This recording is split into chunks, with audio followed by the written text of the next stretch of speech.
Welcome to IB Unplugged, a Kognity podcast for IB DP educators that tackles your submitted questions and challenges by connecting you with experts and peers who share their ideas and stories from real classrooms. Hi, everybody. Welcome to this week's bonus episode of IB Unplugged. Today, we are going to interview Wayne Wright, who is a learning designer at Kognity. So we wanted to take this week and this episode to really dive in a bit deeper from our last episode with Dianne, where we talk about UDL, and now focus that onto how UDL principles have helped design the way that Kognity structures their product, how we develop content, and really how the company operates and what we want to support in student learning. Yeah. And as you know, if you've been listening to our show, we're not always about like just pumping the product like, oh, you got to listen, use Kognity. But instead, what we really looked at here is like, as a teacher in the classroom, what are the ways that I can use something like Kognity to help implement a lot of this universal design for learning? If I really want to do that in meaningful and impactful ways, what are the ways to do it? And so, we wanted to chat with Wayne about how there's intentional scaffolding, intentional thought that goes behind how are we putting this product together so that teachers can still facilitate some great learning in the classroom. So we think we've got some really great stuff for you here. We're really glad that you're here for this episode, and we hope you enjoy this bonus episode with Wayne Wright.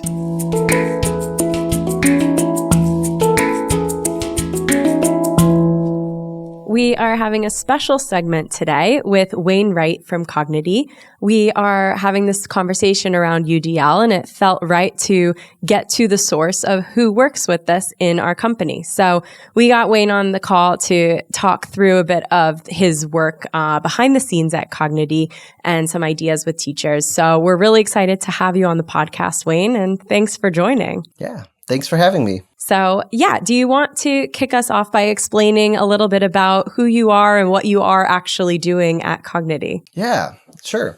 So my name is Wayne Wright. I live in the United States, and but I am a learning experience designer, which basically, when we think about it, it's basically making sure that we have best practices in place to help teachers and learners be able to work with the curriculum to make sure that that students are actually engaging with it in a meaningful way, and that teachers have the insights that they need in order to be able to see the progression of students' ideas over time within curricular materials.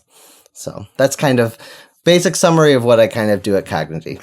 Awesome. Now, Wayne, we've been talking a little bit with other people with regard to like universal design for learning versus differentiated instruction.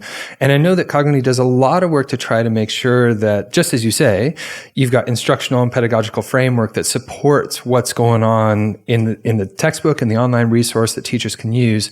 Can you give us kind of an overview here in terms of like, what are the intentions behind this and how do UDL practices integrate into the instructional and pedagogical framework? Great question. So I think, UDL, as we already know, is Universal Design for Learning.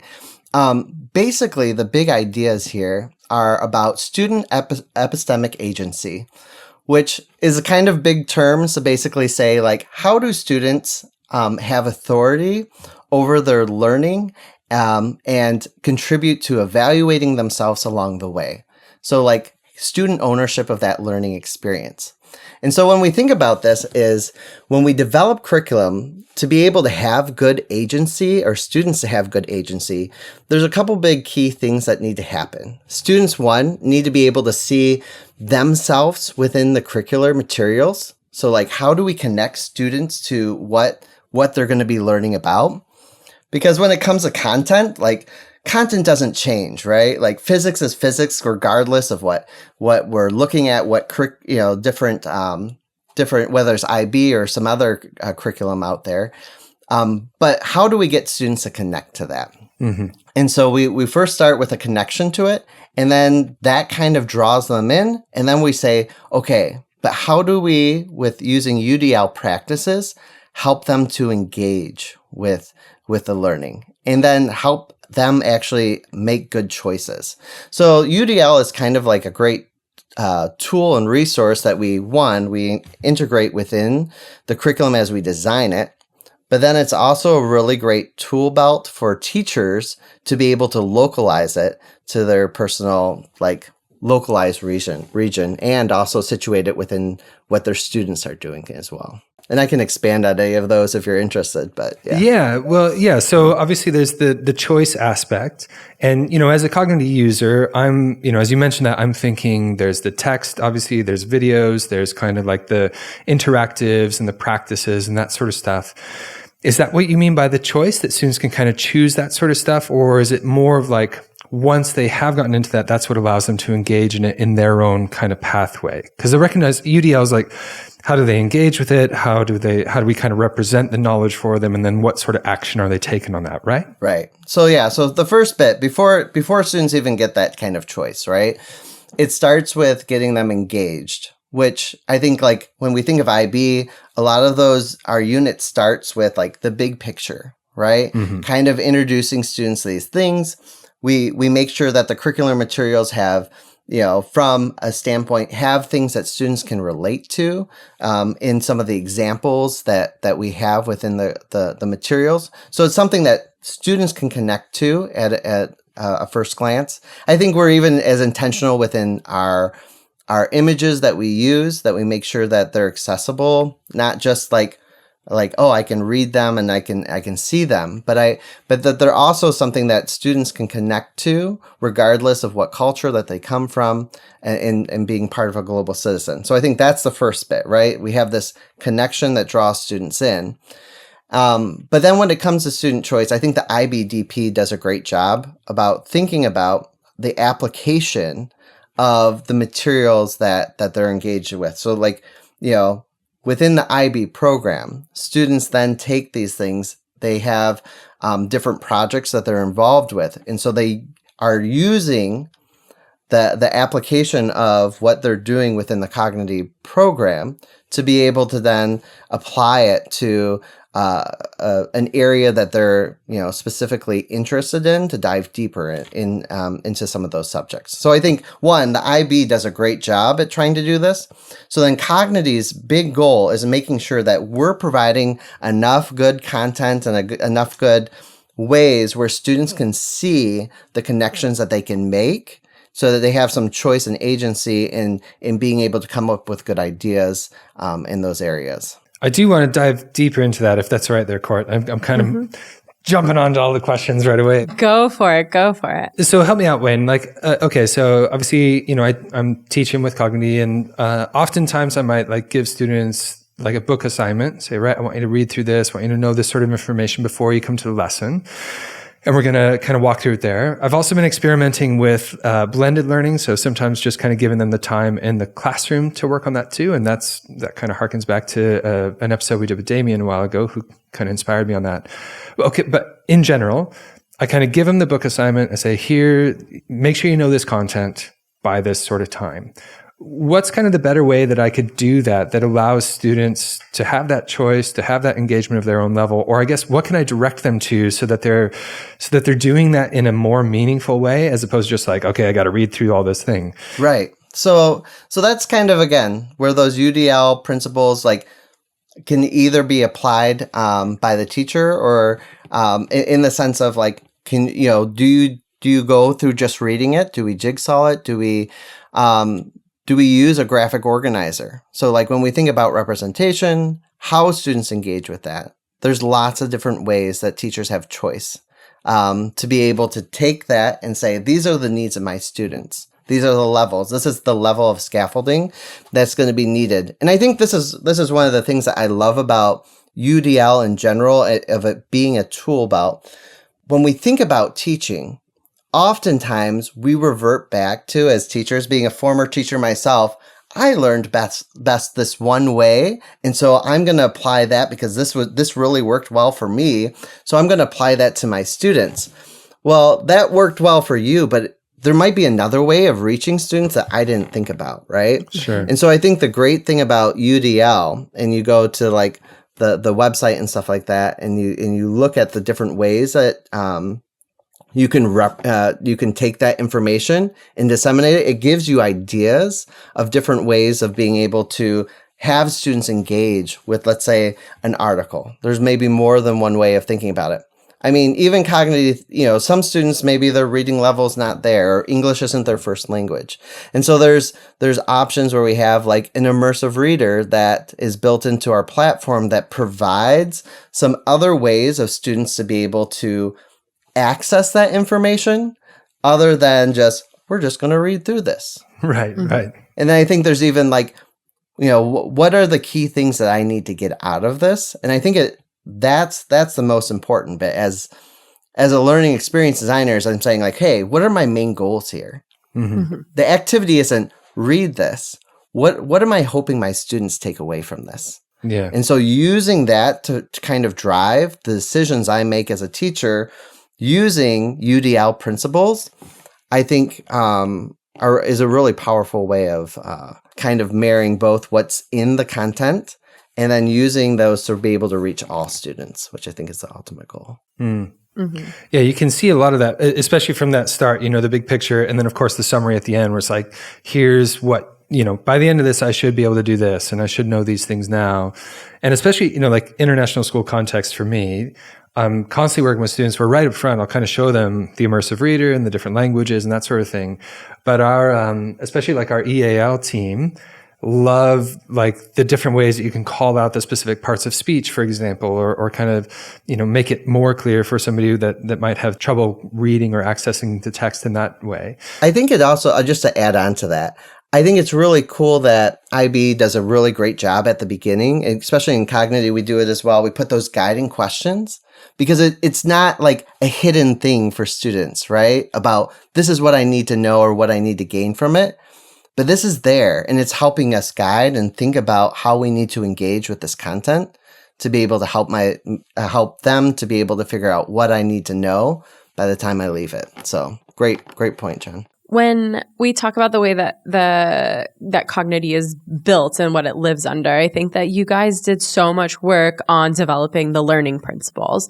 And I think that they are something that hold true through our product and something that I feel quite good standing behind. Could you give a quick overview of the learning principles and kind of how they do connect to the UDL principles? Because I do think there is quite a bit of overlap there too. Yeah.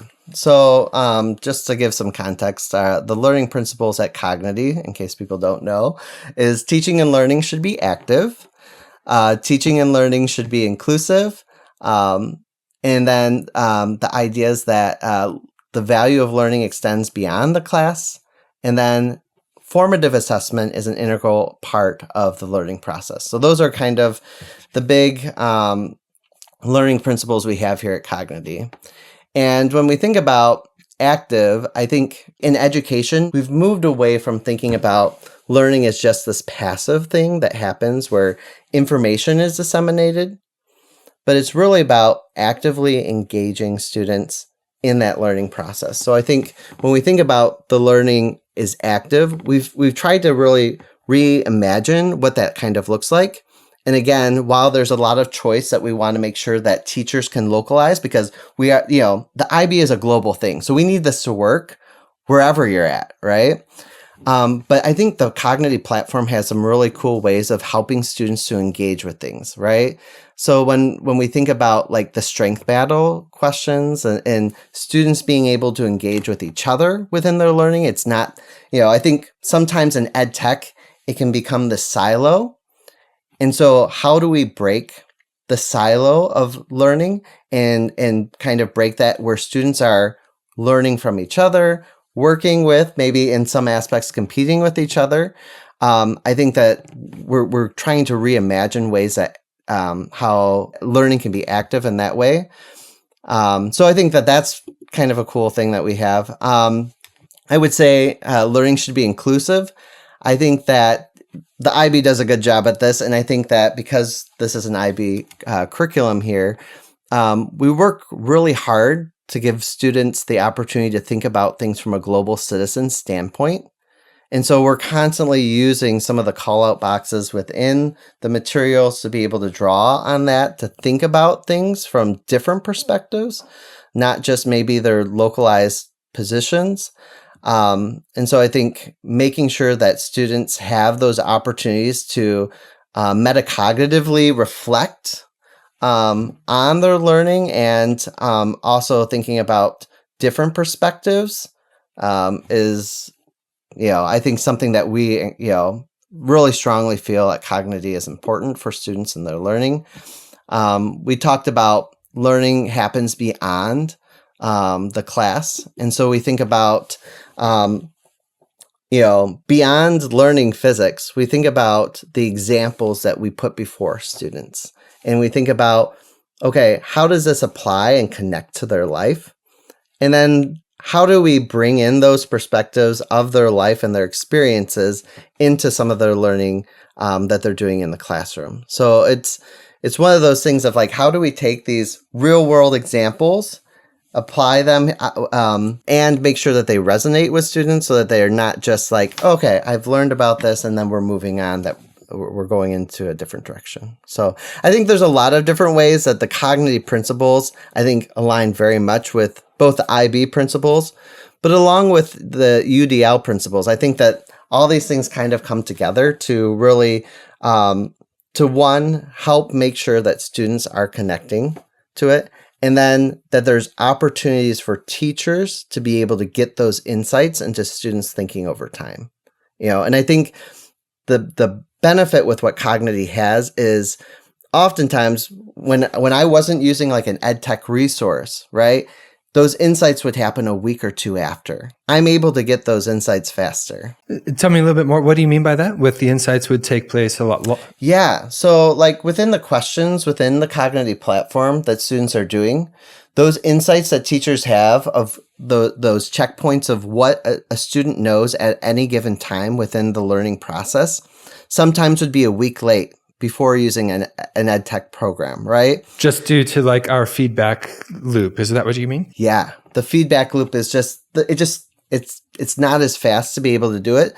So to be able to adjust the instruction, or to be like, oh my goodness, like kids need, my students need more time to be able to engage with these ideas before moving on. Mm-hmm. And so I think there's just like a really strong benefit to make sure that the time that's passed between feedback and what teachers know and giving that feedback to students, it really makes that more tight and honed in so that we get better feedback. So yeah, it fosters agility, right? Like if you have a structure that isn't using any technology, you're going to be in quite a rigid system where you're going to have things planned out for a longer amount of time. You can't pivot as quickly. If you're learning, actually, I thought that they got this, but they absolutely did not. I need to shift and double down on whatever I need to focus on, these kinds of things. Yeah. And it allows for the flexibility that, like as a teacher, you can go in and you can adjust things and say like, oh, my kids need more practice on these questions, which is totally like that localization piece of what UDL is really calling for here is, I think sometimes we think canned curriculum must be taught in a very rigid manner where it's like, I need to go very sequentially and it needs to happen and look like this exactly as the curriculum spells out. But Kognity's made its platform so that teachers can be like, whoa, my students need more of this. And so I can adjust. I can give more practice on these types of questions because this is where my students need more work and more practice. Becoming a better IBDP educator is a daily practice informed through reading, research, personal experience, and episodes from IB Unplugged, like the one you're listening to right now. But sometimes the show can go a bit too quickly, or we simply forget some of the key points once we're out of the car or back from our walk. So to revisit the content in a condensed version, you can download the episode summary at kognity.com/IB Unplugged. You'll find useful links to other resources and exciting bits of information that you can use immediately in your daily practice. So now, back to the show. Wayne, I really appreciate what you were talking about before with regard to how, Kognity's learning principles, UDL principles, and I guess the ideas of the IB kind of all align. And as you said that, I thought, well, you have to be intentional as a teacher to make sure that's clear. Because while I also, I'm a big believer in the IB, obviously I love it. And at the same time, there are ways that if it's not delivered intentionally and really thought about, it can feel like, okay, we're just going to acquire content and students just have to know stuff so they can do a test really well instead of very intentionally and meaningfully connecting. Here are the call outs. Here's the global citizenship. Here's like nature of science, for example, or theory of knowledge, and how that kind of relates in these areas, and really expanding students to think beyond that a bit more. And so I'm still want to kind of dig into this a little bit more. And I guess from your perspective, what are the best ways that, like me as a teacher, that I can really pull all that together and help my students see like that bigger concept, that bigger idea? And it might just be certain examples that you already know of or that you were thinking of with this design. But I'm just sort of interested. What are some of the best ways that I can really be pulling that out with my students? That was a big hit for me as well in my classroom. And while I didn't teach IB, it became this thing of like education has changed a lot in the sense of, like you're saying, it's not about just acquiring information, because I can acquire information from Google. I can acquire information from AI, right? So then what is it that is really going to benefit my students? And I think it comes down to those skills, right? Of how to take in information, how to process it, and what do I do with that, right? And I think that really kind of connects to a lot of the IB ideas of approaches to learning, right? When we think about like, okay, what are my thinking skills? How do I communicate, right? What are my social skills? What are my reasoning skills? These will apply to students no matter what what field, whatever decisions they make to go into in terms of a career.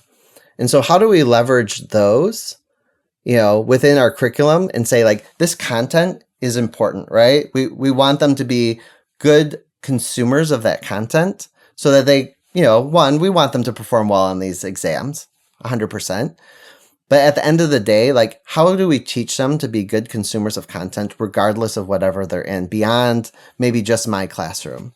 And so I think about that from my students' perspective, and I think that fits very well with like the universal design for learning approaches as well, because a lot of it is about like, wait, how do I engage with this?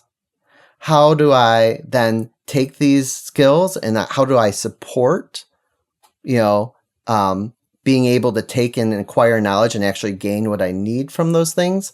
And then what do I do with that after I'm done? Like, how does that information then get stored within me? How do I communicate that to others, or the important bits to others? And I think that's kind of like our goal as a teacher, is to help students to be able to learn how to process information. And I think the UDL principles at that point is just like, okay, so the approaches to learning, for example, are like the what we want students to kind of do, whereas the universal design for learning principles are kind of the scaffolds to kind of help us to be able to do that within our classroom. Nice.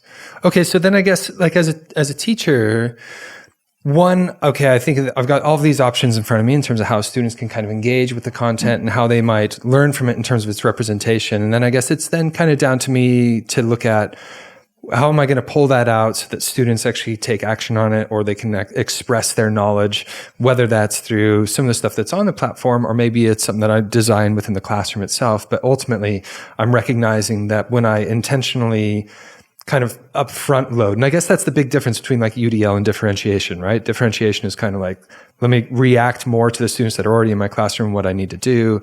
Whereas UDL is kind of like, let me just provide all these different ways in which students can engage and therefore represent their knowledge. I guess as a teacher, I just need to recognize here's all the ways that we've kind of done this. And now I can give them choice in terms of how they're going to express their knowledge. Yeah. And they might use the Kognity platform for that, or they might do otherwise as well, right? 100%. Yeah. And I think that's one of the things that's scary. I think about when I talk to teachers, like it's scary to give up some of that control of like, oh, I'm giving students choice. Like it feels like the scary thing, right? Like it's like, I love it. I let go and then I just kick my feet up. I have a great time. Yeah. But it's one of those things that's like, there's different ranges of that, right? You can give students choice where, like you give a lot of information up front, but they have a lot of choice in how they express that. Mm-hmm. Or you give them a lot of choice up front when say like, here's a range of things you can be looking at, but I want you to communicate in this very specific way. I think when we figure out where do we want the choices to be within that, it helps to frame it so that we're not like all over the place as a teacher, because I think that becomes very difficult in planning and thinking about it. But I agree, like you get to make that decision. Do we start with the platform and then we have choice in how we're going to communicate that? Or do we start outside the platform and maybe have a lot of choice out here and then kind of bring it back to the platform to see how those things connected to the ideas that those big guiding questions that we were trying to maybe answer along the way. Yeah, no, that makes a lot of sense. And I think that one thing that I think is an important distinction when having the freedom for students is just because you have freedom doesn't mean you don't have structure. And I think that that's a really important piece of it that makes the freedom feel scarier because you associate it with not having structure. But it has to be intentional and designed to still be a classroom, not a free-for-all. And I think it's about what is your frame or your framework of your classroom? Like what are your hard limits that are important so that it still stays that you have these learning objectives that can be met? So it's like freedom within a frame that I think is really the important way to implement it in your classroom without feeling like you've just lost control. Exactly. I think you're 100% correct here, Courtney. Just the structure is so important, and it helps to make sure that, one, you're getting the artifacts you need to be able to understand. Again, when I think about learning, it's like making students' thinking visible. And the constant decisions I make as I'm a curriculum developer is I'm like, how do I help make the most of those opportunities and make sure that that's visible for both teachers and students within our materials? And so I think if teachers also have those ideas in place as well, right? It's like, okay, like you said, the freedom's there, but I'm going to have these structures to make sure that I'm seeing student thinking all along the way. What I love about this so far is, there are some times where it feels like some of the tech that I might want to go to in the classroom, might have heard of, it doesn't really feel like that's doing a whole lot that's based off of metacognition or actual cognition or ways in which kids are learning. And so far, even just in this conversation so far, Wayne, it's very clear that you guys are thinking deeply about how is knowledge constructed? How do young people acquire knowledge? How can we facilitate that? And I think that's something that I very much appreciate, because it doesn't feel like we just want people to be using the platform more and more and more and more. It's like we want to make sure that this is a useful way that young people can develop and learn, in the ways that it's intended. And yeah, when I think about different texts or something like that maybe I've used in the past, it's harder sometimes to really connect the intentions, and especially in the IB where I want global citizenship and I want TOK and I want all these things to kind of come in, and I want students to have a way that they can apply this and understand that connection with themselves. It's just clear to me that you're doing a lot of reading and a lot of research ahead of like developing something here. And so I don't have a question there. I just like, I appreciate that, I guess. Yeah. And I'll echo that is, I think sometimes we think a lot about Kognity, specifically about students and teachers. And we really, at the end of the day, we drive home that we want this to be a useful thing. We don't want it just to be like, okay, great, people bought our product.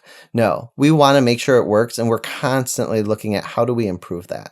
Mm-hmm. And we look at what does the research say? What is the best practices out there? And how do we incorporate that to make sure that students are getting the best thing? And I think that's what I love about it. The iterativeness of Kognity, the feedback that we get from teachers and students all the time that are honing and making our curricular materials better year after year after year. Mm-hmm. So, I mean, yeah, everything is done intentionally. And we truly take that feedback to heart, because we do, like you're saying, John, we want this to be something that's useful, not just something that people bought. So what I've gathered here is obviously we've got a wide range of resources, a wide set of options for teachers to still have some control, but really to think through the scaffolding, think through the structure of what I'm doing, think through my UDL principles and what I need to be doing so that students can engage at their own sort of pace, at their own choice, and at the same time, they can recontextualize the knowledge as they like, and then that representation of the knowledge is also quicker for me to understand. And it sounds like I still have lots of responsibility as an educator in the classroom. I'm not just handing all this over and just saying, right, you guys take them through the diploma program. But I have now greater options based off of that resource to engage meaningfully with UDL in my classroom. Yeah, I will just echo that. I think that, it's sometimes UDL gets put into this box of it's just about accessibility. And I think that the principles that are there are so much deeper about connecting students to the curriculum, regardless of where they're at, making sure that we're reaching all students. I think that's beyond accessibility. And then as you're saying, how do we take these principles of UDL and thoughtfully design options where students have true agency within their learning? And I think it's a challenge for both curriculum writers and for teachers, as you're saying, really challenging ourselves to think about what are some ways that we can, thoughtfully and intentionally do this in our classroom. Great. So with a lot of our episodes, we usually start with warm-up questions. You had to start with all of this. I thought maybe this time we could end with some spontaneous warm-up questions. How does that sound, Wayne? Okay. I heard that you're quite a singer, and so I'm interested. What's your go-to karaoke song? I will say when it comes down to what music I enjoy, I'm kind of a 70s kind of guy. So kind of a lot of soul and pop music from the 70s. So okay. All right. Also, I have had the pleasure of seeing you do magic. What is your go-to magic trick? My go-to magic trick. There's a couple different that are staples. I have one where it's called the bottle and tube trick, where you have a bottle that keeps jumping